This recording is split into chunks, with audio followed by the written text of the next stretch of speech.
Hey everyone! Hope you all are doing well. Today we're going to be reading Exodus 37, Psalms 59, and Daniel 7. Alright, let's pray before we get into the Word. Hi Jesus, how are things up there? Things out here aren't too bad. Thank you for giving us your Word that we might get into it and get to know you a little bit more and be a part of your great plan. Please send your Holy Spirit to open up our hearts and our minds and everything just to what you would have us to do to glorify you and your kingdom. Please forgive us of our sins and lead us away from temptation that we might be more like you. In Jesus' name we pray. Amen. All right, let's get started. Exodus 37. Bezalel made the ark of acacia wood, 2.5 cubits long, a cubit and a half wide, and a cubit and a half high. He overlaid it with pure gold, both inside and out, and made a gold molding around it. He cast 4 gold rings for it and fastened them to its 4 feet, with 2 rings on one side and 2 rings on the other. Then he made poles of acacia wood and overlaid them with gold. And he inserted the poles into the rings on the sides of the ark to carry it. He made the atonement covering of pure gold, 2.5 cubits long and a cubit and a half wide. Then he made 2 cherubim out of hammered gold at the ends of the cover. He made 1 cherub on one end and the second cherub on the other. At the 2 ends he made them of one piece with the cover. The cherubim had their wings spread upward, overshadowing the cover with them. The cherubim faced each other, looking toward the cover. They made the table of acacia wood, 2 cubits long, a cubit wide, and a cubit and a half high. Then they overlaid it with pure gold and made a gold molding around it. They also made around it a rim a handbreadth wide and put a gold molding on the rim. They cast 4 gold rings for the table and fastened them to the 4 corners where the 4 legs were. The rings were put close to the rim to hold the poles used in carrying the table. The poles for carrying the table were made of acacia wood and were overlaid with gold. And they made from pure gold the articles for the table, and its plates and dishes and bowls, and its pitchers for the pouring out of drink offerings. They made the lampstand of pure gold. They hammered out its base and shaft, and made its flower-like cups, buds, and blossoms of one piece with them. 6 branches extended from the sides of the lampstand, 3 on one side and 3 on the other. 3 cups shaped like almond flowers with buds and blossoms were on one branch, 3 on the next branch, and the same for all 6 branches extending from the lampstand. And on the lampstand were 4 cups shaped like almond flowers with buds and blossoms. 1 bud was under the first pair of branches extending from the lampstand, a second bud under the second pair, and a third bud under the third pair, 6 branches in all. The buds and the branches were all of one piece with the lampstand, hammered out of pure gold. They made its 7 lamps as well as its wick trimmers and trays of pure gold. They made the lampstand and all its accessories from 1 talent of pure gold. They made the altar of incense out of acacia wood. It was square, a cubit long and a cubit wide, and 2 cubits high. Its horns of one piece with it. They overlaid the top and all the sides and the horns with pure gold and made a gold molding around it. They made 2 gold rings below the molding, 2 on each of the opposite sides, to hold the poles used to carry it. They made the poles of acacia wood and overlaid them with gold. They also made the sacred anointing oil and the pure, fragrant incense, the work of a perfumer. Psalm 59. Deliver me from my enemies, O God. Be my fortress against those who are attacking me. Deliver me from evildoers and save me from those who are after my blood. See how they lie in wait for me. Fierce men conspire against me, for no offense or sin of mine, Lord. I have done no wrong, yet they are ready to attack me. Arise to help me. Look on my plight. You, Lord God Almighty, you are the God of Israel. Rouse yourself to punish all the nations. Show no mercy to wicked traitors. They return at evening, snarling like dogs, and prowl about the city.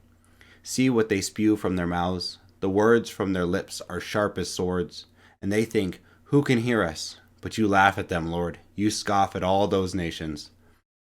You are my strength. I watch for you.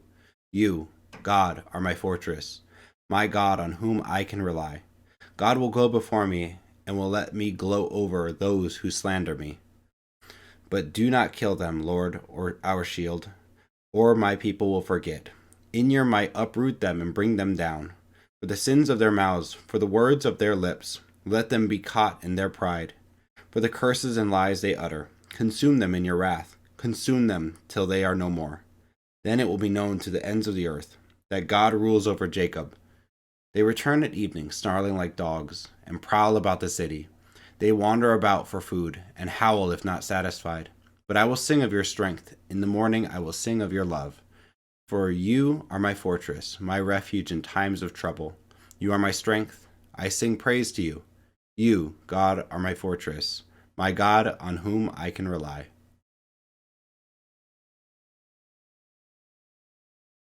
Daniel 7. In the first year of Belshazzar, king of Babylon, Daniel had a dream, and visions passed through his mind as he was lying in bed. He wrote down the substance of his dream. Daniel said, In my vision at night I looked, and there before me were the four winds of heaven churning up the great sea. 4 beasts, each different from the others, came up out of the sea. The first was like a lion, and it had the wings of an eagle. I watched until its wings were torn off, and it was lifted from the ground so that it stood on 2 feet like a human being, and the mind of a human was given to it. And there before me was a second beast, which looked like a bear. It was raised up on one of its sides, and it had 3 ribs in its mouth between its teeth. It was told, Get up and eat your fill of flesh. After that I looked, and there before me was another beast, one that looked like a leopard, and on its back it had 4 wings like those of a bird. This beast had 4 heads, and it was given authority to rule. After that, in my vision at night I looked, and there before me was a 4th beast, terrifying and frightening, and very powerful. It had large iron teeth, and it crushed and devoured its victims and trampled underfoot whatever was left. It was different from all the former beasts, and it had 10 horns. While I was thinking about the horns, there before me was another horn, a little one, which came up among them, and 3 of the first horns were uprooted before it. This horn had eyes like the eyes of a human being, and a mouth that spoke boastfully. As I looked, thrones were set in place, and the Ancient of Days took his seat. His clothing was white as snow. The hair of his head was white like wool. His throne was flaming with fire, and its wheels were all ablaze. A river of fire was flowing, coming out from before him. Thousands upon thousands attended him. 10,000 times 10,000 stood before him. The court was seated, and the books were open. Then I continued to watch because of the boastful words the horn was speaking. I kept looking until the beast was slain and its body destroyed and thrown into the blazing fire. The other beasts had been stripped of their authority, but were allowed to live for a period of time. In my vision at night I looked, and there before me was one like a son of man, coming with the clouds of heaven. He approached the Ancient of Days and was led into his presence. He was given authority, glory, and sovereign power. All nations and peoples of every language worshipped him. His dominion is an everlasting dominion that will not pass away, and his kingdom is one that will never be destroyed. I, Daniel, was troubled in spirit, and the visions that passed through my mind disturbed me. I approached one of those standing there and asked him the meaning of all this. So he told me and gave me the interpretation of these things. The 4 beasts are 4 kings that will rise from the earth. But the holy people of the Most High will receive the kingdom and will possess it forever. Yes, forever and ever. Then I wanted to know the meaning of the 4th beast, which was different from all the others and most terrifying, with its iron teeth and bronze claws, the beast that crushed and devoured its victims and trampled underfoot whatever was left. I also wanted to know about the 10 horns on its head and about the other horn that came up, before which 3 of them fell, the horn that looked more imposing than the others, and that had eyes and a mouth that spoke boastfully. As I watched, this horn was waging war against the holy people and defeating them, until the Ancient of Days came and pronounced judgment in favor of the holy people of the Most High, and the time came when they possessed the kingdom. He gave me this explanation. The 4th beast is a 4th kingdom that will appear on earth. It will be different from all the other kingdoms and will devour the whole earth, trampling it down and crushing it. The 10 horns are 10 kings who will come from this kingdom. After them another king will arise, different from the earlier ones. He will subdue 3 kings.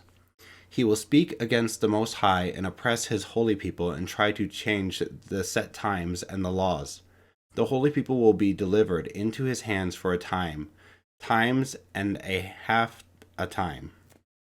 But the court will sit, and his power will be taken away and completely destroyed forever. Then the sovereignty, power, and greatness of all the kingdoms under heaven will be handed over to the holy people of the Most High.